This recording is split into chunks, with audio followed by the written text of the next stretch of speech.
Hey everyone, hi. Welcome or welcome back to my channel. Today I'm going to be judging Booktubers' favorite books. I've had this concept idea for a long time and I've wanted to do it and now I'm doing it. And so I'm going to be judging Booktubers' favorite books. So I'm very excited about that. I'm going to give you a bunch of people to follow. We're going to talk about a bunch of different books, a whole bunch of different genres, and all of my takes on those books. And subsequently the taste, like my take on the taste of that booktuber's favorite book or favorites books. Anyhow, we'll get all into that in the meat of the video. If you are new here, then a warm welcome to you. I'm Shelly and I really love books and reading, and apparently I like being judgy as well in a very lighthearted way. And I have a bunch of booktubers here. I want to make sure that y'all know that I love these booktubers. They're only being mentioned because I adore each and every one of them. And actually I'm going to leave them all linked down below. So if you like the video, please subscribe. Also thumbs it up. That's always quite helpful. Leave me a comment if you want to see me do more of these. And without any further rambling on, let's go ahead and get into the meat of this video. I've moved on over, so there's some editing space. You know, I can insert things. I'm first going to go through the booktubers that I am judging. And each and every one is incredible, as I've already said. And I'm going to leave everyone linked down below. So if you are looking for people to follow, awesome individuals, then you'll have a list. I also am going to say that these are all people that came up with a 2023 best of list. So I'm judging Booktubers' favorite books of 2023, and two people had to talk about an individual book. And so two people had to favorite, and then I will give you my take on it. This is kind of my version of reading Booktubers' favorite books. Most of the time when I'm watching these best of videos, it would get into my mind, oh yeah, I've read that, I've read that, I've read that, I've read that, as the booktuber is going off of their favorites. And sometimes I'm like, oh yeah, that's an awesome book. And other times I'm like, I think I missed something. So it's a bit of judgment in that way. I've tried to do reading Booktubers' favorite books, and it has been a hot mess every time. But I have read so many of these booktubers' favorite books, and I was like, I have an opinion about that, and so I wanted to share them with you. So the first thing I'm going to do is I'm going to introduce you to the booktubers. Then we're going to judge the list, like the list of people, and then I'm going to tell you about one book that I picked up because of booktubers' favorite books. A book that kept on getting mentioned over and over, and I couldn't help but read it myself, and I'll give you my take on that. The booktubers. First up is Elisabeth from Bookins in Books. She is a French-Canadian booktuber. She speaks and reads in 2 languages that I know of, and maybe even more. She mostly reads nonfiction, and my favorite videos of her, or I would say her favorite reads, the thing that she is most passionate about are her nonfiction reads. And one of my favorite things is when she gets mad about something. The first of what I anticipate might be several interruptions. The next booktuber is Gemma of the channel Gem of Books. She's a British booktuber and she is so funny. One of the things I love about her is her excellent sense of humor. Her taste in books tends to be the more emotionally impactful, the more she's gonna like it. And I can appreciate someone who knows her taste in books so well. Next we have Kim at Middle of the Book March. Kim is an amazing, no-nonsense American booktuber who reads quite literally across genres. And you never know if you're gonna get, in her weekly wrap-ups, that's what she does, you never know if you're really gonna get a fiction book, a nonfiction book, an audiobook, something funny, something sad, something super informative, and that's something I love about her channel. Next up is soft-spoken and very sweet Kelly from Books I'm Not Reading. She is someone who really brings a realness to her channel. I mean, of course, everybody's real. However, she is so willing to share how she's feeling about her reading life. And I really appreciate her honesty and her sincerity. Kelly's also an American booktuber. Next up, we have Heidi from My Reading Life. She is a booktuber who I believe lives in Maine, which is in the US. It is our coldest state. It's so cold up there. So Heidi, I don't know how you do it. She's just wonderful. There's a wonderful presence about Heidi. One of my favorite things about Heidi is that she reads a lot of books about nature. And so I tend to look to her for any kind of nature recommendations. And believe me, when she goes and she talks about these nature books, it makes me want to read them immediately. Next up is Scott at the channel Gunpowder Fiction and Plot. Scott and I are frenemies. Scott and I are friendly enemies when it comes to books.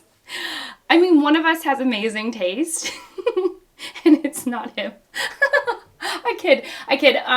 He and I actually, we had a stint for a while, like a year, in which pretty much every book we read, had totally opposite tastes. It was almost incredible. He would read something and hate it, and I knew that I was gonna love it. Over the past year, though, he and I have actually found some common ground.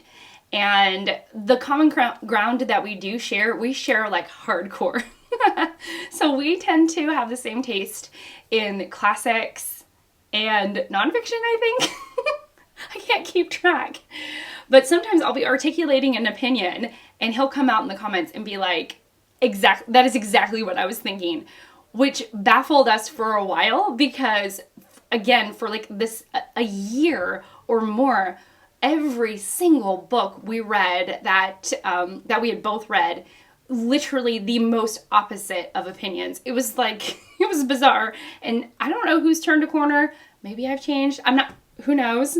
I don't know. Maybe I've changed a little bit, but all of a sudden we're tending to line up a little bit more on reads. But yeah, he's fantastic. Great sense of humor, fantastic videos. Love him so much. Oh, and he's from Australia. So yeah. Jill at the Book Bully.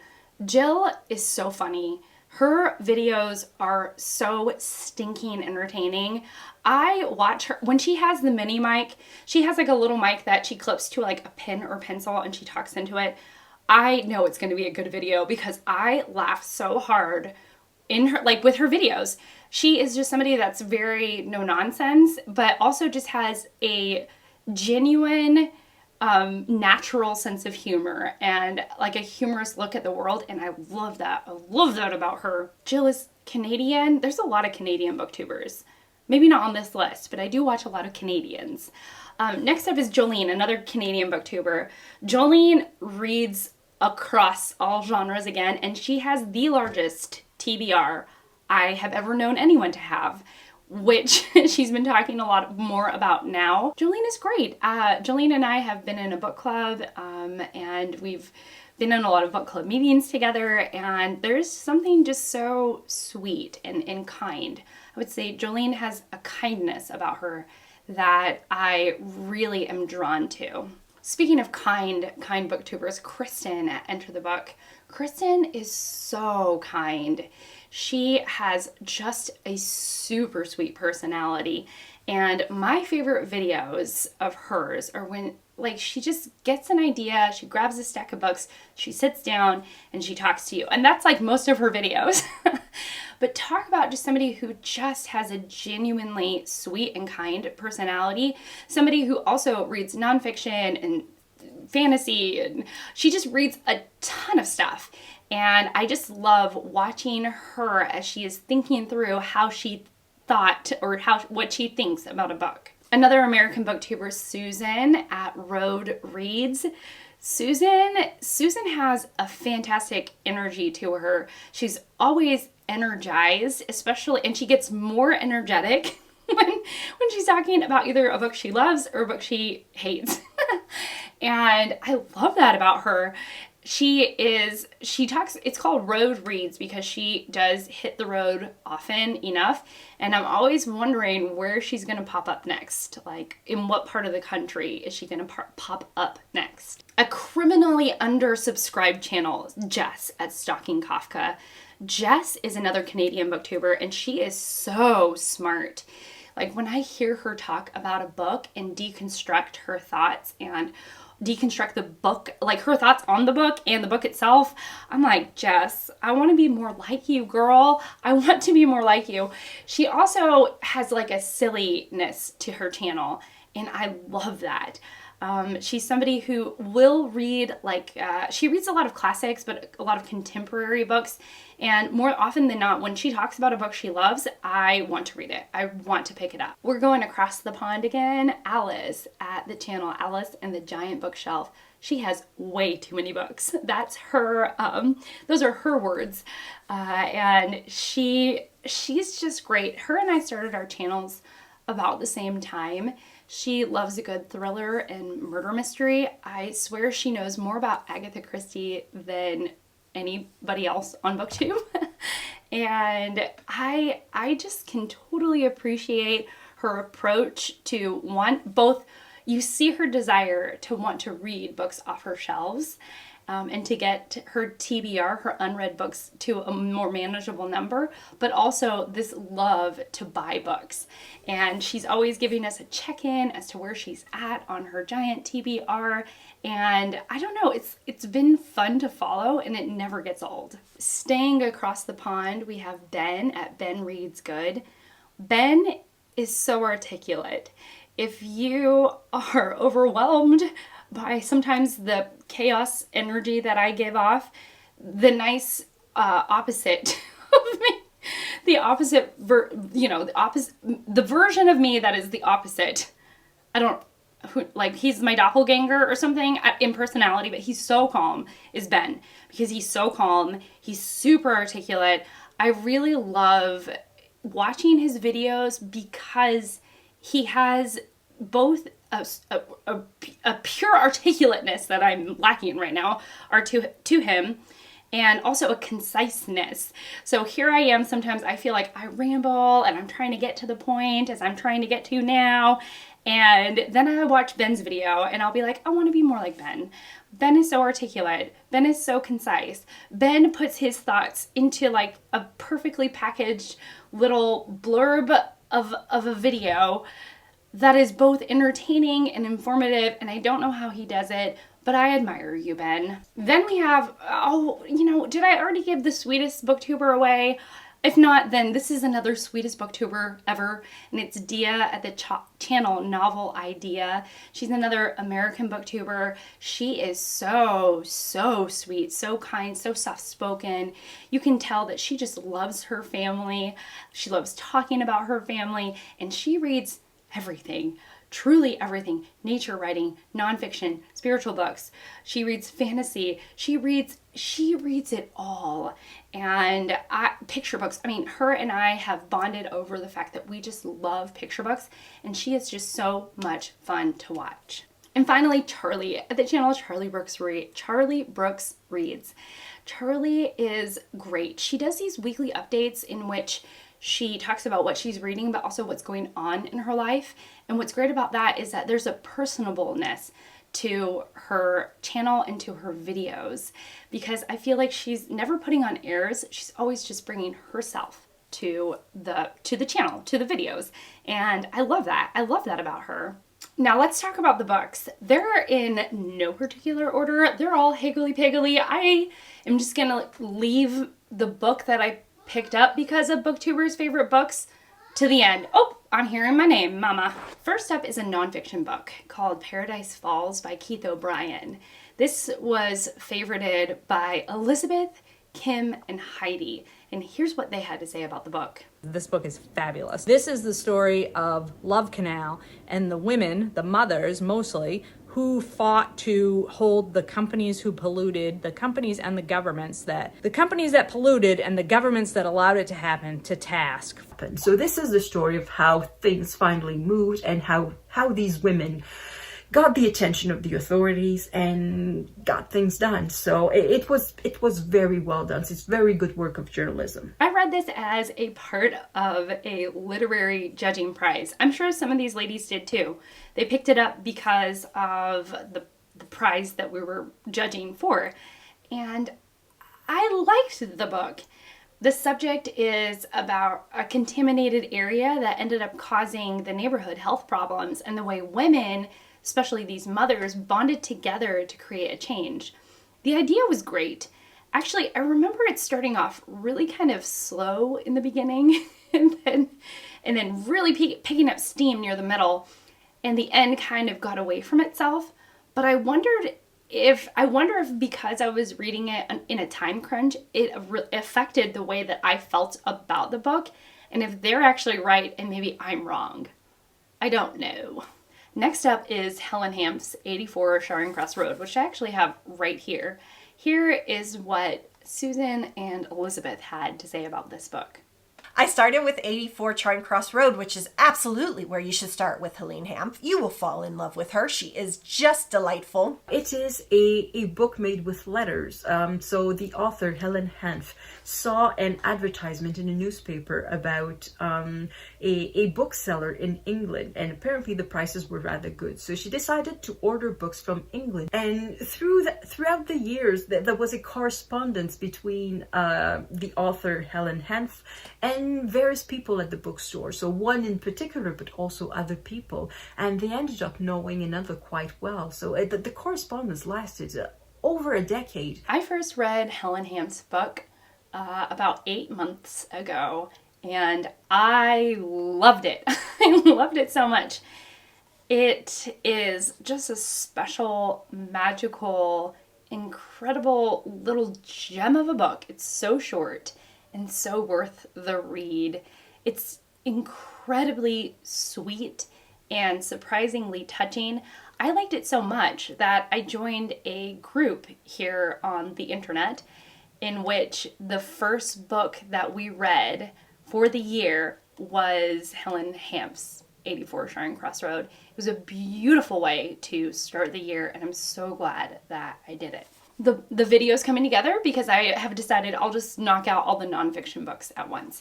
The next nonfiction book is Know My Name by Chanel Miller. This was favorited by Gemma of the channel Gemma of Books, and Jolene at Bookworm Adventure Girl. So here's what they had to say about this book. My number one book of 2023 is Know My Name by Chanel Miller. This book will make you angry. 100% it will make you angry. But the strength that Chanel Miller showed in the writing of this book in itself, her journey throughout what she experienced, was outstanding. This is the story of how Chanel Miller takes back her identity after she was sexually assaulted by Brock Turner. And yeah, just the strength that she showed was phenomenal. Absolutely phenomenal. I read Know My Name before I started BookTube. This is the account of Chanel Miller, who was the survivor of a sexual assault on an elite campus, college campus here in the US, Stanford's campus. And it was about her experience, which for a long time she kept her identity under wraps. Nobody knew who she was. They just know that a woman was assaulted by an athlete that went to Stanford, and the results of the case. And so she makes her identity known through the publication of this book. And I think it's powerful that it's actually called Know My Name. Again, I read this, I think I said it, but I read this pre-BookTube, and I thought it was interesting. I thought it was a really fascinating account of her experience and the experience of like going to the hospital after an assault like this has happened, and what what that would have been like. I thought the opening scenes were super powerful. And her victim statement, I think it's called, was really, really interesting. I thought that she wasn't necessarily hard enough, I think, or I would have loved to hear more about drinking culture on college campuses and the way that drinking has affected the statistics of, there's more likely of I think there's a higher chance or risk that an assault will happen when alcohol is involved. And I really wanted her to dig more into that. But I've softened my opinion over the years, and I think that her story is super powerful. And I bet if I reread it, I would probably appreciate it more for what it is versus what I wanted it to be, if that makes any sense. My last nonfiction is Unbroken, which is about Louis Zamperini, and it was written by Lauren Hillenbrand. This was favorited by Kim and Jolene. Laura Hillenbrand is a spectacular writer. She also wrote Seabiscuit, which is one of my favorite nonfictions of all time. This is about Louis Zamperini, who was an Olympic runner before World War II. And he was an airman in the war, and he is taken as a POW when his plane is shot down. I love Hillenbrand's writing, and I wish she had another book. It's an incredible story for sure, and I highly recommend it. This was one of those books that my parents told me to read. They said it was amazing, and I took their advice, and I'm so glad I did. I actually read this with my friend Sandy at Miss Reads a Lot, and it was one of the first of many buddy reads that we've ended up doing, and it was awesome. It was so good. It has a just incredible pace. Lauren Hillenbrand does awesome research to the books that she writes. She's penned 2 books, I believe. One of them was Seabiscuit, and this is her second, and it is incredible. She just has a way for getting you, like the reader, at least me, the reader, and obviously Kim and Jolene, to root for this individual who truly seems like he has everything going against him. And what he survives is utterly incredible. So I highly recommend this book. The first fiction book, I'm just going to get it out of the way because it's the one that so many people loved. So many people as in Gemma, Alice, Heidi, Jill, and Ben. My favorite book I read this year was Demon Copperhead by Barbara Kingsolver. It follows protagonist Damon, who is the demon copperhead of the title, and it follows him in much the same way that we follow David in David Copperfield, because this is a retelling of David Copperfield by Charles Dickens. It's a book that is incredibly sad, it's traumatic, there's drug use and there is neglect and there is poverty and there is violence and drama. In some ways, it's all the worst elements of society in one book. Demon is such a interesting character. He has such a strong narrative voice. He has a lot of wit and he has a lot of will to survive. He makes the story. This voice is incredible. Demon is such a compelling narrator, possibly the most compelling I've ever read. He just has these turns of phrase, many of which are really funny. The observations are on point. It's so witty. Some of the things stop you in your tracks. And I just loved being in his company. It's really well written. It's excellent first person narration. It's a compelling story. It's a young boy that you can really root for from the beginning to the end. And I think Demon just captured the hearts of lots of people, right? The writing is fantastic. Some of the best turns of phrase I've ever read. It's outstanding. And if you want to fall in love with a character, Demon is your boy. Definite favourite of the year. Remarkable. Like everyone else on this list, I love the book. Barbara Kingsolver's The Demon Copperhead is incredible. I loved it so much. It was so fascinating the way she could create the voice of Demon and keep it consistent from the first page to the last. Incredible book. Loved it so much. Next up is a translated book, Elena Knows by Claudia Pinheiro. This was favorited by Heidi and Kim.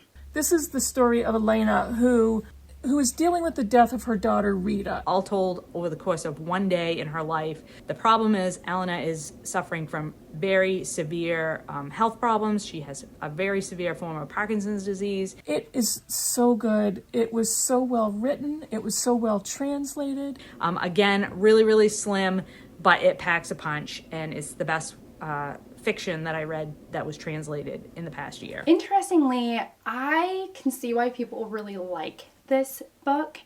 I thought that the main character, being an older protagonist who is dealing with Parkinson's and what it would be like to feel like one is trapped in one's body, was super fascinating.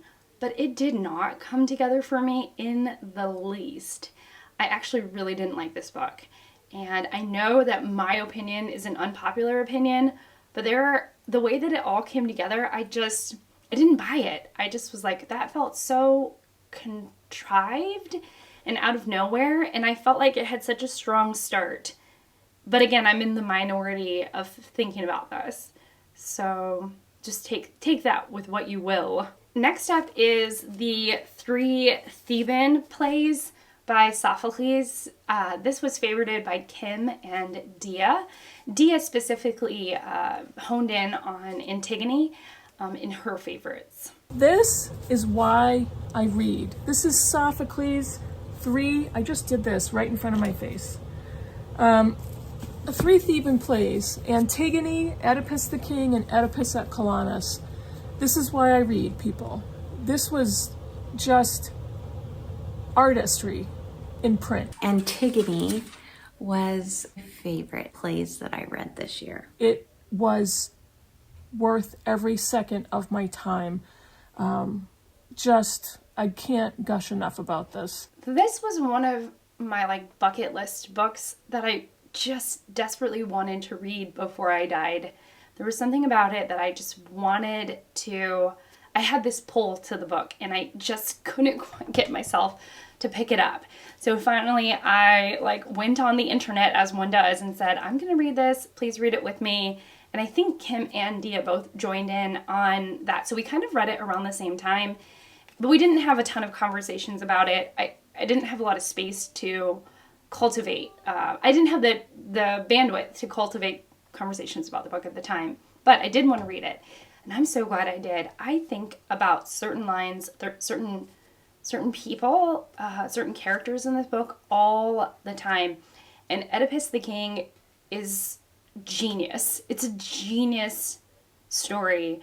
I'm so glad that I read it, because in so many ways the heart of Oedipus is asking the question, why do bad things happen to good people?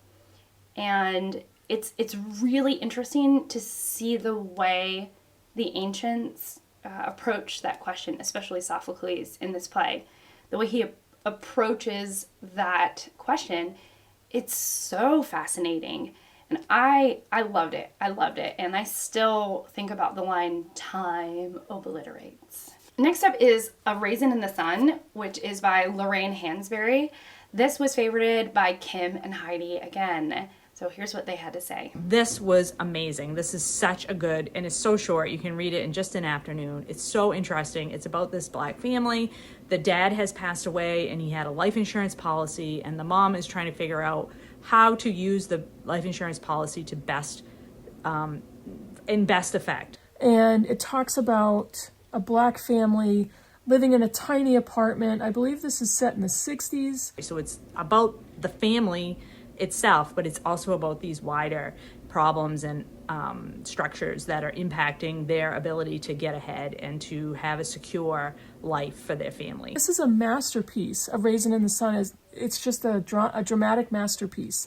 2 things struck me about this play when I read it. The relevancy of the story, which is about a struggling Black family living, I think in Chicago, maybe?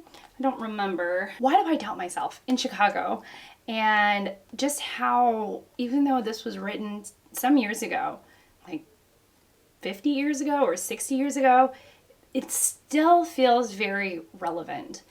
And so not only the relevancy, but also some of the most beautiful turns of phrases are in the stage directions, which only people who are reading the play, not even those watching the play, will get. And so it struck me at how careful and articulate Hansberry was.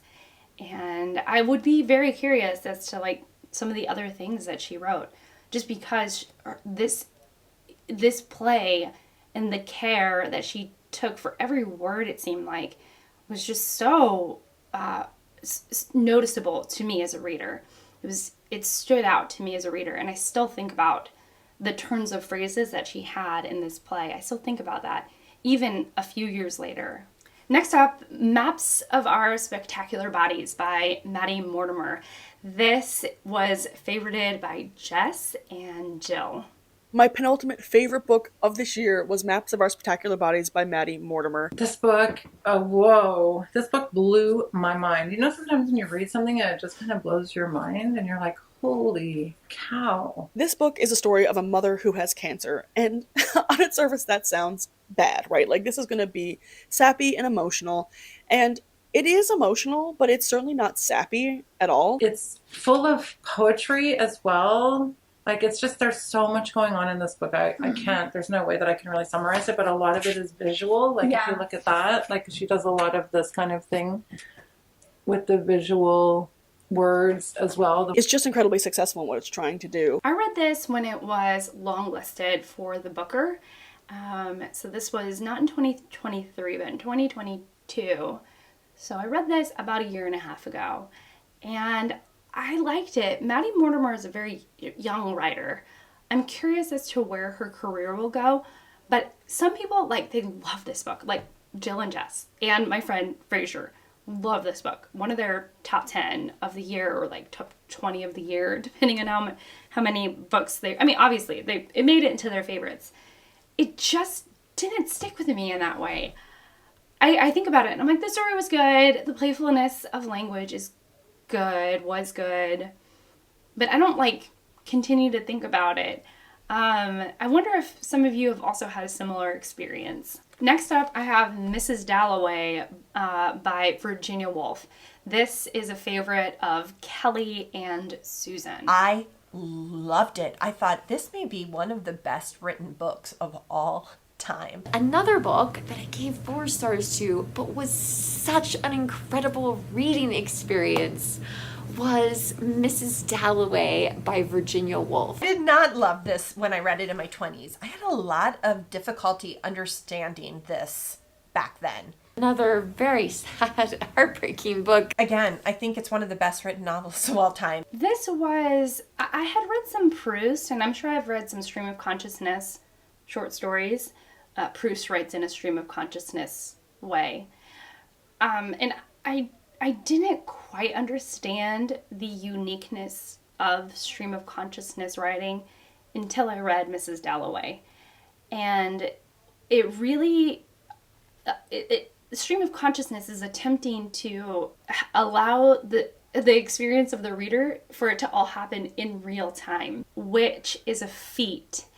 And I understood the effect and how special that can be with Mrs. Dalloway, and it gave me a truly unforgettable experience. Truly unforgettable. It's a difficult writing style of writing to wrap your head around, and I definitely had that struggle, but so worth it in the end. Next up is going to be A Little Life by Hanya Yanagihara, and this was favorited by Kristin and Jolene. This book, this story, Jude, I mean, you have to be prepared to be emotionally ripped apart. It is heartbreaking. This is a story of immense pain and trauma. It is a beautiful, in-depth, character-building, slow-paced, found friends trying to get through difficulties of life and deal with difficult life issues. It is one of those books that will continue to stay with me forever. And it just kind of pulls you in and then rips your heart out. So when I went in to read this book, for the first time. I had no idea that it was considered one of the darkest books of all time. Brutal, hard. I just went in not knowing. Little innocent Shelley, not knowing what her future would hold. I was in between graduate semesters. I was in a 3-week break. I had just had my second son, and I read it in those sort of in the haze of postpartum, and with my new baby and enjoying not being in school. And because I didn't know what this book was going to be about, it was the surprise of my life, and I loved it. By the end of it, I was so mesmerized by her writing. Now, it is super brutal. It's wickedly brutal. I found it to be a very, very unique reading experience.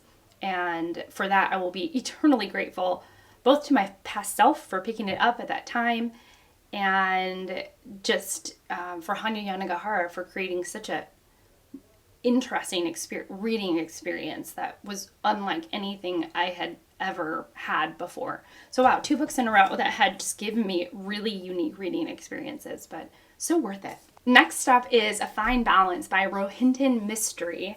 This was favorited by Kim and Kelly.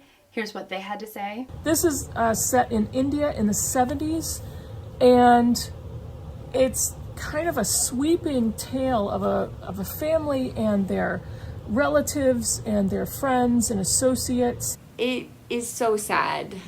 It's such a sad book. Man, I was really kind of devastated at the end of this one. It is a masterfully written long story. I loved this book. The writing is excellent. The storytelling is excellent. This is also one of Scott's favorite books of all time. I started this book and I DNF'd it, which means that I really can't give you a solid review because I didn't finish the book. But maybe DNFing it will tell you how I felt.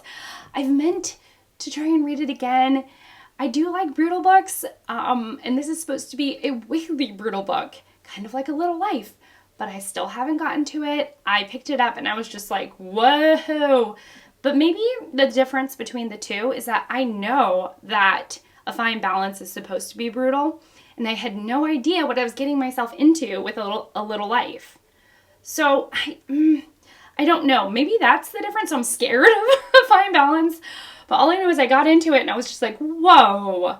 I don't know about this. And I DNF'd it and I gave away the book. I now have it on Kindle, and I wonder from time to time if I should pick it up again. And finally, the book I picked up because of other booktubers is In Memoriam by Alice Wynne. This is a library book, actually, and it was favorited by Charlie at Charlie Brooks Reads, Scott at Gunpowder Fiction and Plot, and Jess at Stuck in Kafka. This novel starts in a public school in England and follows Henry Gaunt and Sidney Elwood, 2 boys who are in love with each other without realising that the other loves them back. What I really loved about Alice Wynn's book is that it doesn't beat you over the head with it, but it's very anti-war. For me, it was the characterization in this book that I just adored. I feel like both those characters were just so wonderful, and the way that the plot unveiled and the paciness of it just had me gripped, and I gulped it up in like the space of like a weekend. Wynne also captures this cruel and dark sarcasm these soldiers acquire to help them survive mentally. But it was just really, really well done. Yeah. It was really well done, and the friendships were really Great. touching, Yeah. and the love story was really touching, and I just really loved it. Oh, I really want to read that. It's really, really good. So I recently read this with my friend Anita. It is mostly about 2 young men and also a group of young men who went to school together. It's mostly about Gaunt and Elwood. These are their last names.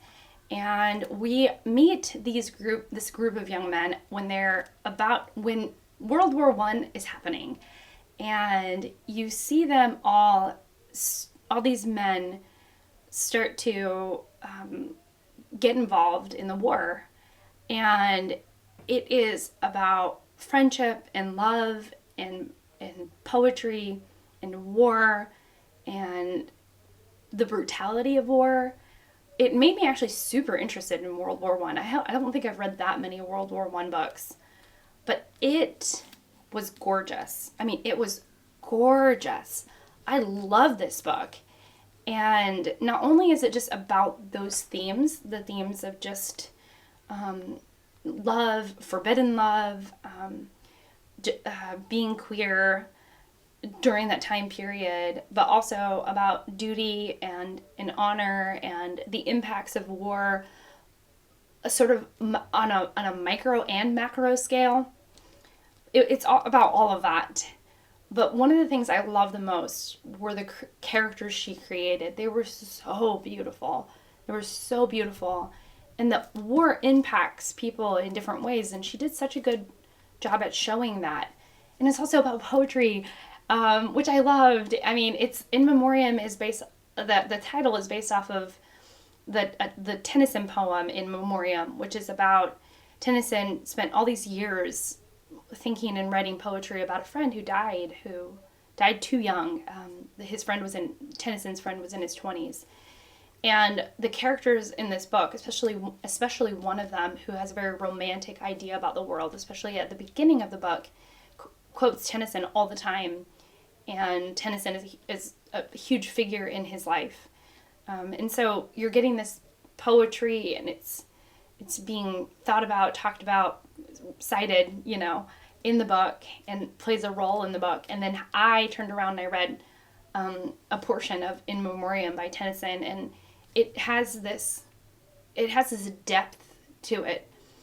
Tennyson was somebody who clearly, he spent 16 years writing In Memoriam, it's a eulogy made up of tons of poems, smaller poems, about this friend that died. And considering that it is about the friends you lose, In Memoriam is about that, along with people, love and friendship and cherishing the small moments and the impacts of war. All of that. But a lot of it is about the people you lose and that grief, that very particular grief.